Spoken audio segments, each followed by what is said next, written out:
औज़ु बिल्लाहि मिनश्शैतानिर्रजीम बिस्मिल्लाहिर्रहमानिर्रहीम। मोहतरम व मुकर्रम मुसलमान भाइयों, अस्सलामु अलैकुम व रहमतुल्लाहि व बरकातुहू। पिछले लेक्चर में मैंने अर्ज़ किया था कि एक अहम पहलू की तरफ तवज्जो दिलाऊंगा जिसका ताल्लुक़ औलाद की तरबियत के साथ है। मैंने अर्ज़ किया था कि हर वालिदैन की ये ख्वाहिश होती है कि वह अपनी औलाद को कामयाब तरीन इंसान देखना चाहता है, लेकिन दौर हाज़िर में हम जहाँ औलाद को अच्छी तालीम देते हैं, अच्छा कपड़ा देते हैं, अच्छी गाड़ी देते हैं, तमाम सहूलियात देने के बावजूद हम अपनी औलाद की सही तरबियत नहीं कर पाते। कुछ साल पहले की बात है, एक वाक़या पेश आया। मोबाइल की शॉप पर बंदा नाचीज़ गया तो एक नौजवान आया जिसके पास एक कीमती मोबाइल था, मोटरसाइकिल भी थी, और वो मोबाइल की शॉप वाले भाई से कहने लगा कि भाईजान, इस मेरे मोबाइल के अंदर एक फ़िल्म कर दो। और उस भाई ने रिसर्च मारा, स्क्रीन के सामने फ़िल्म का नाम आया तो वो नौजवान कहने लगा, ये फ़िल्म तो मैंने देखी हुई है, एक और दिखाओ। उसने दूसरी फ़िल्म का नाम लिखा और रिसर्च मारा, कहता ये भी देखी है। मैं साथ बैठा हुआ था, मैं देख के बड़ा हैरान हुआ कि 2-4 मिनट के अंदर अंदर उसने कम से कम 30 से 35 फिल्मों पर रिसर्च मारा।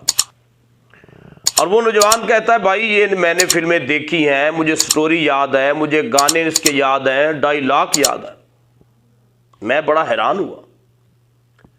मैंने उस नौजवान का हाथ पकड़ा और मैंने कहा, बेटे मुझे शर्मिंदगी हो रही है कि तू मुसलमानों का बेटा है और तुझे 35 फिल्मों के नाम याद है, फिल्मों के अंदर जो हुआ वो वाकयात याद है, गाने याद हैं, अदाकार कौन है ये भी याद है, डायलॉग क्या है ये भी याद है। और मैं आपसे अर्ज करता हूं, आप मुझे पहला कलमा सुना दो। कहने लगा, मौलाना मुझे पहला कलमा सही नहीं आता। मैंने कहा, बेटा ये तेरे पास कम से कम 30-25 हज़ार वाला मोबाइल है, बाहर जो तूने गली में गाड़ी खड़ी की है कम से कम वो भी 1 लाख के करीब की है। तेरे वालिदैन ने तुझे अच्छी गाड़ी लेके दी, अच्छा मोबाइल लेके दिया, अच्छा कपड़ा लेके दिया। चलो तुझे कलमा सही नहीं आता, कल तेरे वालिदैन ने इस दुनिया से जाना है। वालिदैन के लिए जब तू नमाज़े जनाजा के लिए जाएगा, लोग दुआ करें या ना करें, तेरा तो हक बनता है ना कि तू अपने वालिदैन के लिए दुआ कर, अपनी माँ के लिए, अपने बाप के लिए दुआ कर। चलो कलमा तुझे सही नहीं आता तो मुझे नमाज़े जनाजा वाली दुआ सुना दे। वो नौजवान शर्मिंदगी के साथ सर नीचे किए हुए कहने लगा, मौलाना मुझे नमाज़े जनाजा वाली दुआ तक नहीं आती।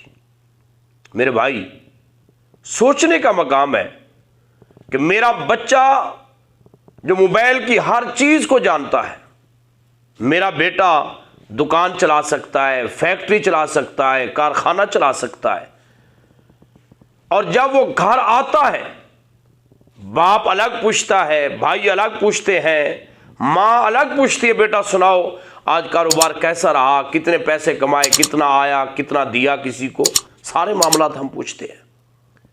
लेकिन आज तक शायद किसी बाप ने यह भी पूछा, मेरे बेटे कल अगर मैं मर जाता हूं तो तूने दुआ मांगनी है, जनाजा पढ़ना है, कोई और दुआ मांगे या ना मांगे, तू मेरी औलाद है, मेरा बेटा है, मेरा वारिस है, तुझे नमाज़े जनाजा वाली दुआ आती है? मां ने कभी नहीं पूछा, बाप ने कभी नहीं पूछा। और लम्हा फिक्रिया है, दुआ करना तो दूर की बात है ना, हम हर मामले में अपनी औलाद से पूछते हैं क्या कमाया, कितनी तरक्की की, क्या पढ़ा, लेकिन कभी किसी बाप ने यह सवाल नहीं किया होगा कि मेरे बेटे आज तो 11 साल का हो गया है, 12 साल का हो गया है, तुझ पे गुस्ल फर्ज है, पाक कैसे होना है। ये पूछते हुए वालिदैन कहते हैं जी हमें शर्म आती है।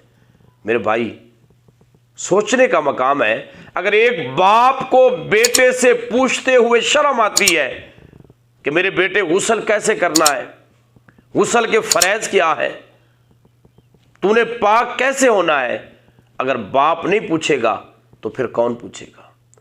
अगर बाप नहीं समझाएगा तो कौन समझाएगा? मेरे भाई, मेरे बुजुर्ग, मेरे नौजवानों, मेरे मुसलमान भाइयों, लम्हा फिक्रिया ये है कि हम अपनी औलाद की सही तरबियत करें, औलाद को सही समझाएं, औलाद को दीन पढ़ाएं। दीन, ये दीन जो है ये कब्र में भी काम आएगा। अगर दीन पढ़ाओगे तो माशर में भी काम आएगा। अगर दीन की समझ बूझ मेरे बच्चों को हो गई, आपके बच्चों को दीन की समझ आ गई, तो ये हमारी बख्शिश का जरिया बन जाएगा। हम इंग्लिश पढ़ाने पे लाखों रुपए खर्च कर देते हैं। एक बुजुर्ग ने बहुत सही फरमाया था कि हम अपने बच्चों को इंग्लिश इतनी पढ़ा देते हैं कि हम अंग्रेज को पढ़ाने लग गए।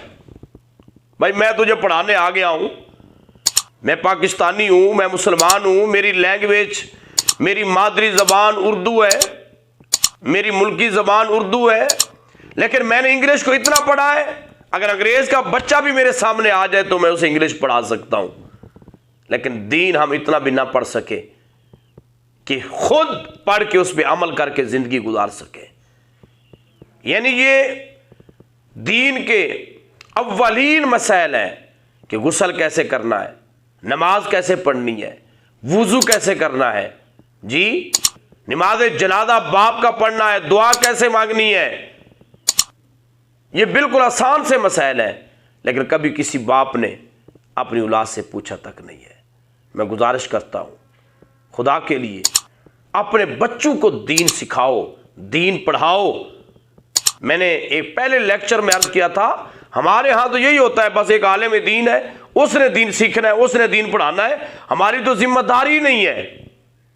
फिर हम नाम के मुसलमान हैं।